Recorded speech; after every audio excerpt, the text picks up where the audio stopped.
Салмағына жараша алтынға айырбашталбаған арғымақ. Кутмандуу күнүңүздөр менен, урматтуу биздин каналдын көрүүчүлөрү. Бүгүн сиздерге Анилиндин формуласы аттуу тасманды баяндап бермекчимин. 1961 жылы 31 январда Краснодар аймагындагы жалпы СССР боюнча алдыңкы Восход жылкы заводунда кулун туулат. Бул кулундун туулушун көптөн күтүшүп, чоң үмүт артышкан.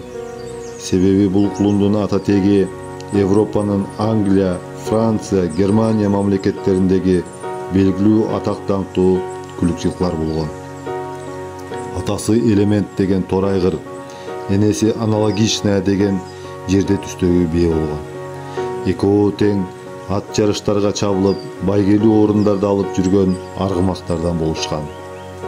Анын үстүндө өз доорунун мыкты саяпкери, чабандеси, ондогон жалпы союздук жана эл аралык ат чабыштардын жеңүүчүсү болгон Николай Насипов дал ушул Восход жылкы заводунда иштеген. Мындай өзү ишин жакшы билген саяпкер иштеген жылкы заводдо сөзсүз белгилүү күлүк туулушу керек деп сөз кылышкан. Тилекке каршы кулун туулганда эле бир бутунан аксак туулат. Аксактык кулундун дүйнөлүк ат майдандарга жолу жабылгандыкты түшүндүргөн. Капа болгон жылкычылар кулунга ат коюуда да көпкө ойлонушпай, атын Анилин деп уулуу заттын атынан атап коюшат. Заводдун жетекчилиги Николай Насиповго башка кулундарды карап дайындоо тууралуу тапшырма берилет. Ал эми аксак Анилинге көңүл буруп, убакыт кетиришпей ат сарайдын эң алыскы бөлүгүнөн орун беришет. Бирок бир учурда эле күтүүсүз өзгөрүүлөр болуп кетет. Кыракы чабандес Николай Насипов Анилиндин өзүнүн мыкты машыктыруучу бөлүгүнө алып кетет. Мындай чечим толук деле түшүндүрбөйт. Бирок Анилин Восход жылкы заводунун эң мыктысы болот деп айтат. Аттардын сырын жакшы билген тажрыйбалуу саяпкердин машыктыруусунун алгачкы эле күндөрү Анилиндин аксак буту айыгып кетет. Минилбеген майып жылкыдан кулпунган аргымакка айлана баштайт. 2 жаш кунанында Анилинди бүткүл союздук ат жабышка Москвага алып барышып, жеңишке ээ болушат. Калининин кубогун утуп алат. Анилиндин мурдагы аксак кемчилиги унутулуп, алдыңкы күлүк катары сөз кылышып, даңазалуу келечеги жөнүндө айта башташат. Ошол убакыттан баштап кылымдар бою негизги оюн зоогу болгон Европанын ат жабыштарына дайындык жүрө баштайт. Мындай жарыштарга чыгуу жалпы Советтер Союзун даңазалап, ал эми байге утуу саясий тапшырма болгон. Бул ат жабыштарга министр, президенттер гана эмес, падышалар катышкан. Германиядагы жарышка Анилиндин союздун мыкты кунаны катары жарышка жөнөтүлөт. Бирок жогорку жетекчилик белгисиз себептерден Анилинди Николай Насипову жок башка чабандести мингизип жөнөтүшөт. Бул чечим өз кесепетин тийгизип, бейтааныш чабандестин ээринин астында Европанын эң мыкты аттары менен бирге чуркап, утулуп 3-чү орун болуп калат. Бир айдан кийин дагы башка чабандестин ээринин астында Венгрияда чуркап эң акыркы орунда келет. Мындай ызалуу жеңилүүлөрдөн кийин Анилиндин бардык жеңиштери унутушуп, мурдагы жеңиштерин кокустук аташат. Жалгыз гана Насипов Анилиндин жеңиштерин унутпай, өзүнүн жетим өсүп, Кавказдын тоолорунда жылкы баккан күндөрүн эстеп, ага ишеничин үзгөн эмес. Арып, тооруган жаш балага ишенич артышып, Восход жылкы заводуна жумушка киргенин эстеп, ал дагы Аниленге ошондой ишенич артат. 1964-жылы кайрадан жарыштарга чуркап, Союздун дербисине катышып, байге артынан дүйнөлүк байгелерди утуп баштайт. Кölүндө Европанын байгесин утуп алат. Анилен эми Советтер Союзунун эң башкы тулпары болуп калды. Аны дүйнөдөгү меңдеген жылкы заводдор сатып алууну каалай башташат.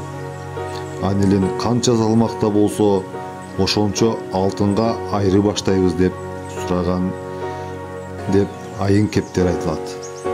Насиповдун өзүн да чет мамлекеттерге чакырып, кымбат баалуу үй, автоунааларды сунушташат. Бирок андай чечим кабыл алуу тууралуу Союз убагында сөз дагы болуусу мүмкүн эмес эле. Насипов менен Анилендин ортосундагы тандем өз эсептерине ийри байгелерди жаза башташат. Советтер Союзунун байгесин экинчи жолу катары менен Европанын байгесин утуп алышат. Миллиондорду утуп мамлекетти багуучулардан болот. 1966-жылдын аягында 6 жаштагы Аниленди ардактуу эс алууга чыгарып, уруктандыруучу айгыр катары пайдалануу тууралуу жооптуу жетекчилерден деңгээлинде чечим кабылданат. Көп жылдан кийин Анилендин таза кандуулугу жөнүндө күмөн жаралып, анын мурдагы уткан жеңиштерине айрылып калуу коркунучу жаралат. Көптөгөн талаш тартыштардан кийин архивдик документтерден тиешелүү кагаздары табылып, таза кандуулугу такталат. Бир нече убакыт өткөндөн кийин Насиповда 3-чү ирет Европанын байгесин утуу боюнча максат кое баштайт. Буга чейин дүйнө жүзүндө эч ким Европанын 3 жолку жеңүүчүсү болгон эмес эле. Айыл чарба министрлигинде ызы-чуу жаралат. Картайып калган Анилен кокустан унутулуп калса, мурда жетишкен жеңиштерди унутулуп уят болобуз, деп. Насиповдун өтүнүчү маршал Будёновдун макулдугу менен жарышка катышууга уруксат берилет. Мына ат майданга толгон эл, каршылаштар аркадан, капталдан дем алышат. Туяктан ыргыган топурак аспаны толгон Насипов, Анилен деген кыйкырыктар менен аттын дем алганы угулат.